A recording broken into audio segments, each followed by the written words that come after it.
안녕하십니까. 8월 16일 화요일 말씀 묵상 함께 시작하겠습니다. 오늘도 주님께서 말씀을 통하여서 큰 은혜 주셔서 우리가 주님의 제자답게 마지막을 바라보고 걸어가는 순례자들답게 살아갈 수 있는 그 능력 부여받을 수 있기를 간절히 기도합니다. 오늘 본문은 마태복음 25장 31절에서부터 46절까지 말씀입니다. 조금 두려운 말씀이기도 하고요. 또 많은 도전이 되는 말씀이기도 한데 주님의 재림을 기다리는 사람들이 어떤 마음을 가지고 어떻게 깨어 있어야 하며 깨어 있는 자들이 실천할 것은 무엇인가를 생각해 보게 하는 그런 본문입니다. 양과 염소 비유에 대해서 한번 생각해 보는 시간이 되었으면 좋겠습니다. 그럼 말씀을 먼저 보고 묵상 이어나가도록 하겠습니다.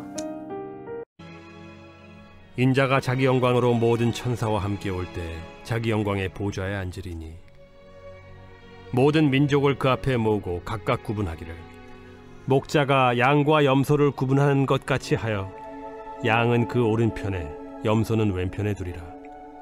그때 임금이 그 오른편에 있는 자들에게 이르시되 내 아버지께 복받을 자들이여 나와 창세로부터 너희를 위하여 예비된 나라를 상속받으라.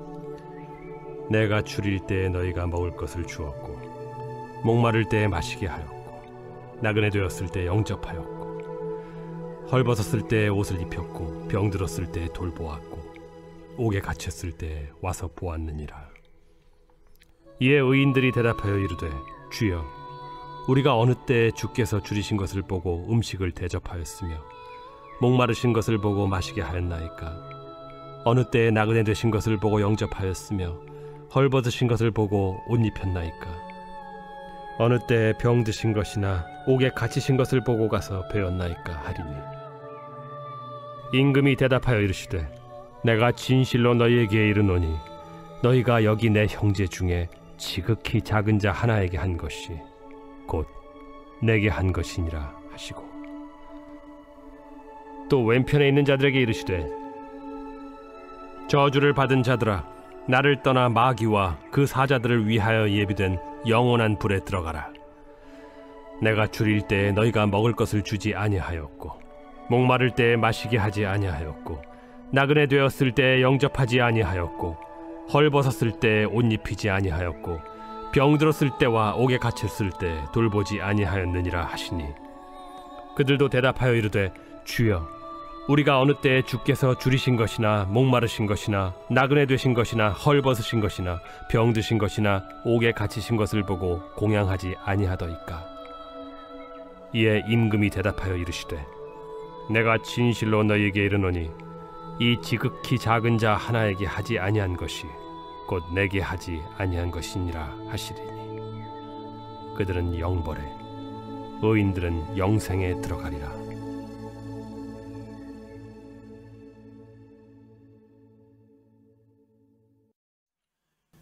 말씀 잘 보셨습니까? 양과 염소의 비유는 사실은 많은 도전이 되는 본문이죠. 예수님께서 미래의 심판과 구원에 대해서 가르치시는 결론부라고 할 수 있습니다.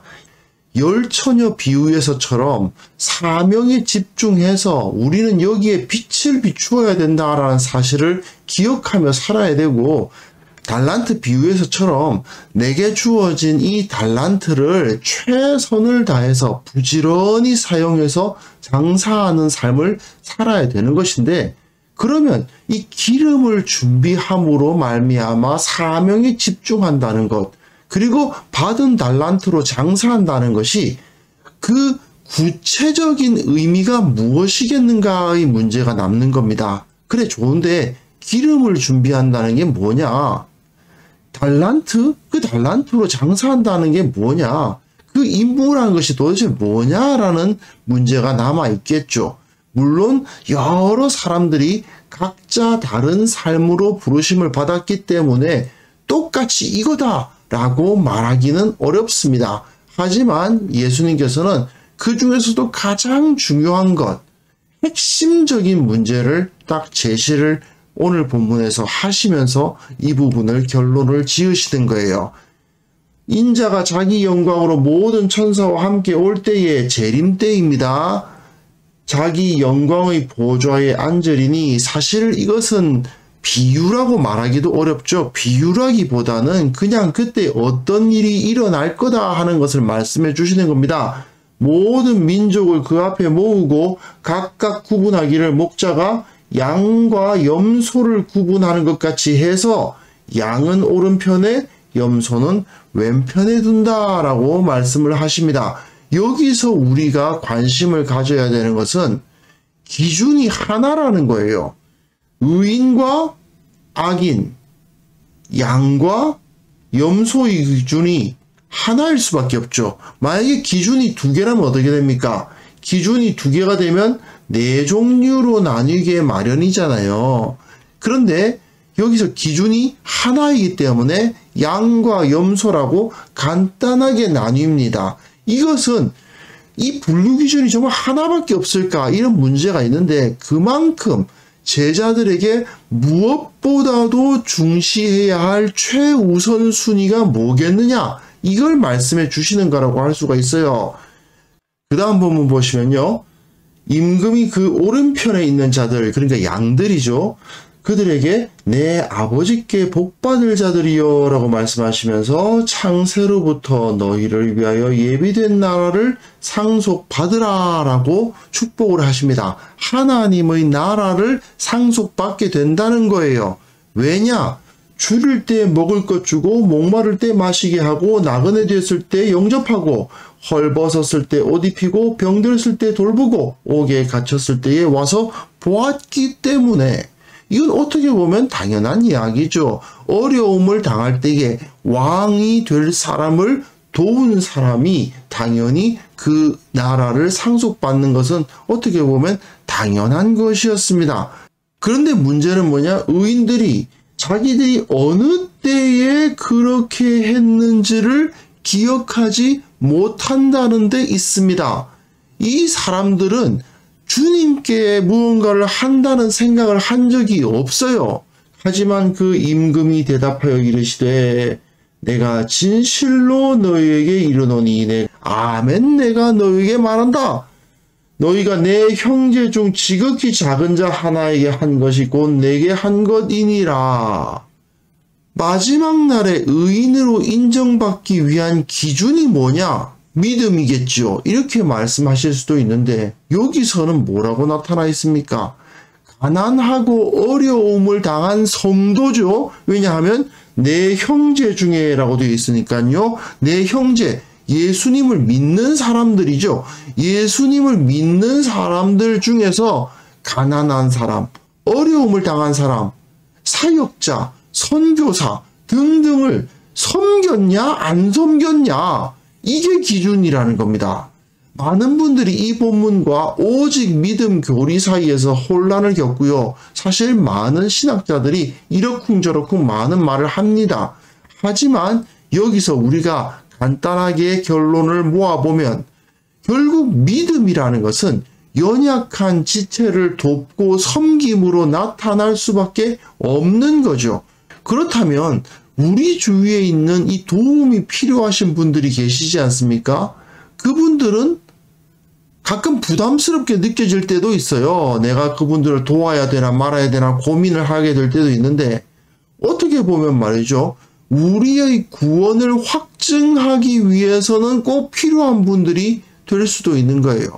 내 주위에 가난한 사람이 있다는 것은 내가 나의 구원을 확증할 수 있는 기회를 가졌다는 이야기예요. 내가 돌보아야 될 사람이 있다는 것은 내가 그들을 돌봄으로써 내가 구원받았다는 사실을 확신할 수 있게 되는 재료가 된다는 것입니다. 그리고 그 반대의 내용이 또한 그대로 주어지죠. 왼편에 있는 자들에게 염소죠. 저주를 받은 자들아, 나를 떠나 마귀와 그 사자들을 위하여 예비된 영원한 불에 들어가라.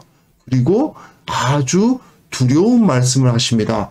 주지 아니하였고 하지 아니하였고 아니하였다 아니하였다 아니하였다. 내가 줄일 때에 너희가 나를 쫓아냈고 목마를 때에 나를 조롱하였고 나그네 된 나를 약탈하였고 뭐 이렇게 말씀하시는 게 아니죠. 그게 아니고 그냥 어려움에 처해 있는 사람에게 적극적으로 나쁜 짓을 한 게 아니라 선한 일을 하지 않았다는 이유로 영원한 불에 들어가라는 말씀을 듣는다는 것입니다. 근데 또 이것을 보십시오. 그들도 대답하여 이르되 주여 우리가 어느 때에 주께서 줄이신 것이나 목마르신 것이나 나그네 되신 것이나 헐벗고 병들고 옥에 갇히신 것을 보고 공양하지 아니하도이까. 주님이 그러셨다면 당연히 공양했겠지요 라고 항변하고 있는 것입니다. 그런데 임금이 내가 진실로 너에게 이르노니, 다시 한번 아멘, 내가 너에게 말한다. 이 지극히 작은 자 하나에게 하지 아니한 것이 곧 내게 하지 아니한 것이니라. 지극히 작은 자가 너희 주위에 있다면 내가 바로 너희 주위에 있는 것이고 그들을 돌보는 것이 곧 나를 돌보는 것이다 라고 말씀을 하시는 것입니다. 이것은 결국 기름을 준비하지 않은 5 처녀가 혼인잔치에서 즐길 생각만 했을 뿐 자기들이 맡은 일이 무엇인지를 잊어버렸던 것처럼, 또 1 달란트 받은 종이 자기에게 1 달란트라는 거금이 주어졌음에도 불구하고 아무것도 하지 않은 것처럼 작은 자들에게 하지 않은 것이 바로 그런 행위라는 것이에요. 내게는 사명이 주어졌고요. 또한 내게는 은사가 주어졌어요. 기름으로 불을 밝히라는 사명과 이 1 달란트라는 은사가 주어졌다는 것입니다. 그 사명과 은사가 주어졌는데 그것을 가지고 내 주위에 있는 연약한 사람들을 돕지 않으면, 내 주위에 있는 힘든 사역자들을 돕지 않으면 결국 그들은 어떤 상황에 처하게 된다는 것입니까?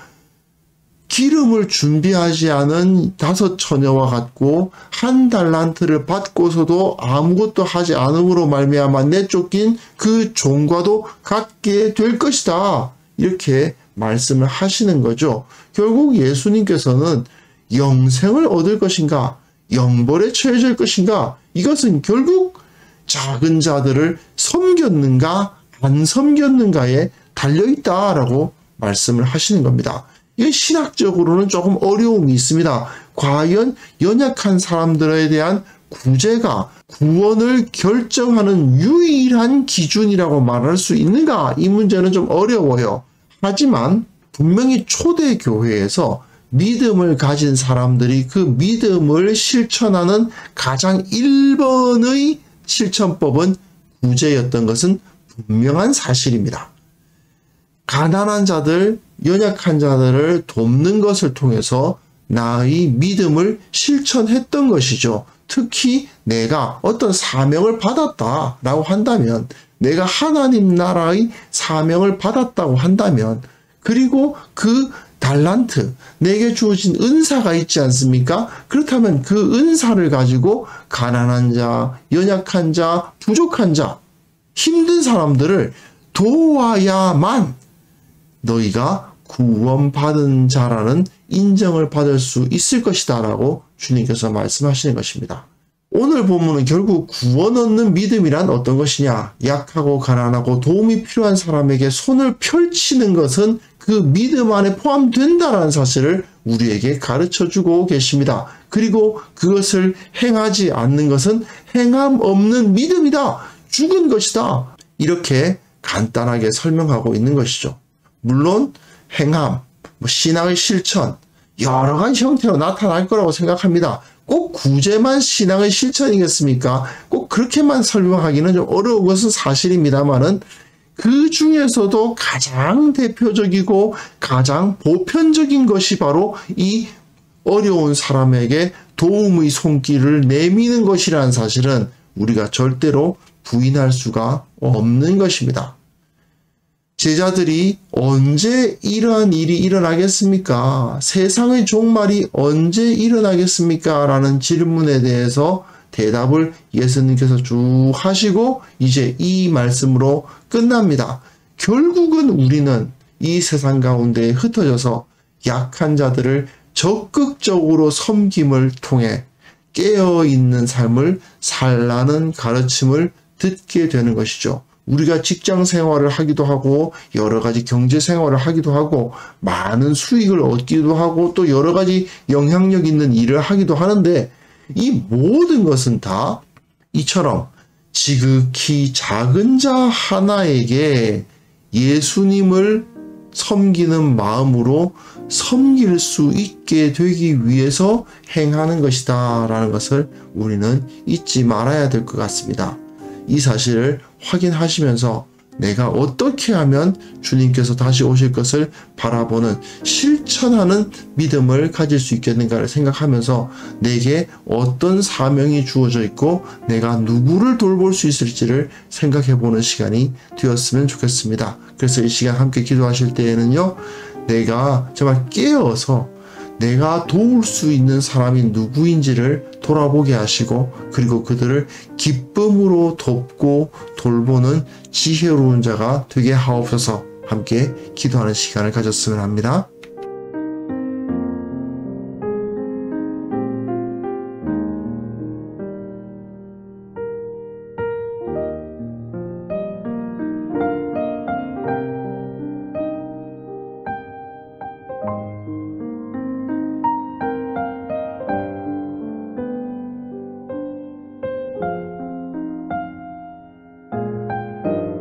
하나님 아버지, 깨어있는 신앙인 되기를 원합니다. 내가 도울 수 있는 사람들이 누구인지 늘 생각하는 시간 갖게 하여 주시고 그들을 돕고 돌보는 것을 기뻐하는 지혜로운 자가 될 수 있도록 주님 역사하여 주옵소서. 주님, 이곳저곳에 흩어져서 주님의 일을 감당하는 사역자들이 있고 오지에 들어가서 주님의 이름을 높이는 자들이 있으며 참 전 세계에 수많은 신앙의 핍박이 있는 곳까지 찾아가서 예수님을 전하기 위해 노력하는 사역자들도 있습니다. 주님, 그들을 위해서 우리가 기도하고 후원하고 돌보오니 주님, 그들을 붙들어 주시고 그들이 온전히 주님의 나라를 위해서 그 사역을 감당할 수 있도록 주님 역사하여 주옵소서. 교회가 이 세상에서 좋은 이웃이 될 수 있도록 도와주시고 주님의 사랑을 드러내는 공동체로서 세상 사람들로부터 인정받게 하여 주시기를 원하옵고 바랍니다. 또한 이 땅의 가난한 자, 약한 자들이 교회를 통해 하나님의 은혜를 경험하고 소망을 얻고 기쁨을 누릴 수 있게 되기를 원하오니 특별히 한국교회를 주님께서 축복하셔서 이들이 온전히 그 역할을 감당할 수 있도록 은혜를 베풀어 주옵소서. 아버지, 오늘 하루 주님께서 주신 그 사명을 기억하며 살아가게 하시고 내가 어떤 사명을 맡았고 내가 누구를 섬겨야 될지를 생각하면서 진지하게 오늘 하루 보낼 수 있도록 도와주시고 우리가 섬길 자들을 보여주시고 또한 능히 섬길 능력도 허락하여 주시기를 간절히 원합니다. 오늘 하루 승리하게 하시고 기뻐하게 하시고 감사하게 하시고 무엇보다도 주님과 동행하는 하루가 되게 하여 주옵소서. 감사드리옵고 예수님의 이름으로 기도합니다. 아멘.